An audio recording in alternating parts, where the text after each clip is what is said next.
President Donald Trump held a monumental summit in Singapore on June 12 with North Korean dictator Kim Jong Un to address the consequential issues of denuclearization, normalized relations and potentially even peace and eventual unification on the Korean peninsula. Issues deemed far out of reach to the past several administrations.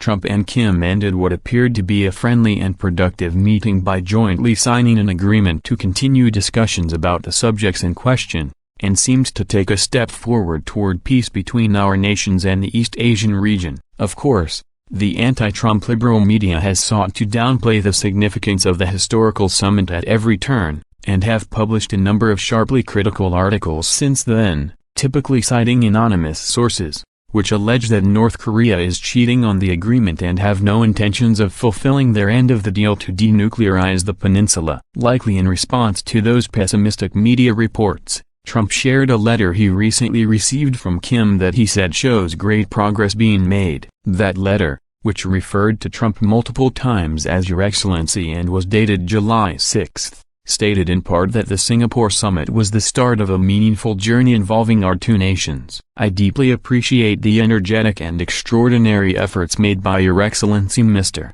President for the improvement of relations between the two countries and the faithful implementation of the joint statement, Kim wrote. I firmly believe that the strong will, sincere efforts and unique approach of myself and Your Excellency Mr. President aimed at opening up a new future between the Democratic People's Republic of Korea and the U.S. will surely come to fruition. The letter continued, wishing that the invariable trust and confidence in Your Excellency Mr. President will be further strengthened in the future process of taking practical actions. I extend my conviction that the epochal progress in promoting DPRK-US relations will bring our next meeting forward, Kim concluded in the brief letter. The letter from Kim would appear to indicate that he holds a great deal of respect for Trump and remains committed to the agreement they reached in Singapore on moving forward toward denuclearization and normalized relations between our two nations. Of course, some of Trump's haters on the left and in the liberal media criticized the letter as being fake or little more than flowery words to flatter Trump's ego,